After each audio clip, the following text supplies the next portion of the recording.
Today I'm going to talk you through the building of this scaffolding cage around our vegetable patch.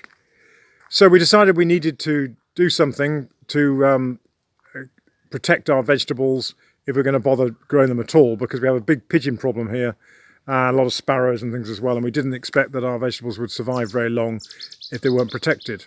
The original plan was to have a very light structure over the veg, covered in plastic netting. But I couldn't get hold of any plastic netting here in Cyprus.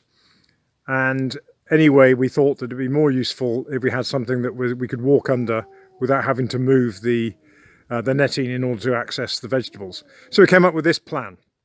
And there are two types of scaffolding available here in Cyprus. One is the 30mm and the other is 50mm. So 30mm was more than good enough for the job. But the problem is, as you can see here, that the fittings for the joints only come in 50mm. Luckily, this particular type have a bolt that screws in, and at its maximum depth, it does secure against the 30mm piping. Not terribly well, and of course it doesn't give it a rigidity that you would want. But that's as good as we could get. Not very beautiful looking, but as good as we could get. So scaffolding comes in 6-metre lengths, and that was coincidentally the length that we wanted to do our garden anyway. I'd already pre-dug 6 metres by 3 metres. So to try and keep the costs down and buy as little scaffolding as possible, this worked pretty well. So a couple of 6-metre lengths for the length, and then 3 cross members at 3 metres each, and then the down pieces are all 2 metres. So this I'm 1.79 m, and I can just about stand underneath this, which means that I've only got about 20 centimetres in the ground. But it shouldn't be a lot of movement of this frame. The wind shouldn't catch it at all. It's just got the netting on, so I wasn't too worried about that. And I didn't want to concrete in the legs, because I maybe will abandon this if we find it too ugly to have in the garden long term.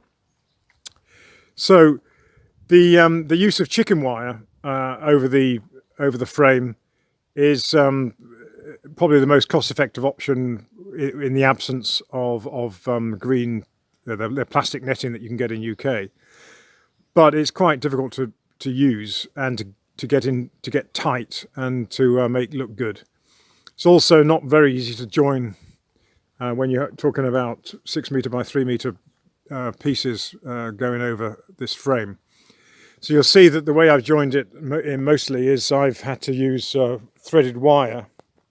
You should be able to see here, threaded wire through, and then join the 2 lengths of chicken wire using that wire. Threading the wire through gets quite tricky because it's the friction builds up as you pull it through. So the first ½ metre or so you can just lace through the wire, no problems at all. Once you get over about ½ metre, it becomes really difficult to pull the wire through. So maybe I could have used thinner wire, but this is the one I bought, so I was stuck with it. And so what I've done is I've cut the wire, as you can see, in a few places, like here, and then just started again, just joined it and then started again, which then means you've got about a ½ metre of friction-free, and then gradually pulling it through. Ideally, I would have made this more level. You can probably see that it's not 100% level. Surprisingly difficult, but when you've got 6 legs, you've got to do a lot of balancing, using spirit levels and a lot of careful work. And there's a lot of stones in the ground here, so getting each post exactly the same depth or the right depth to be able to get it level is very difficult. So it's more or less level. Some of the posts aren't completely perpendicular, but it's not at the end of the world. As I say, it's only here to support the netting to keep the birds off, so it's not as though this is a serious structure. And then for the entry point, the left-hand post here is the halfway point. That's the 3-metre point along the length. And so I just inserted another down pipe, and the distance between that down pipe and the centre point was just the width of chicken wire, because that's what I was going to base the door width on. And so I use a bit of 1x2, made a simple door frame, And you can see this white pipe going across. That's the way I attach the frame to the overall structure, and it's done in a very simple way.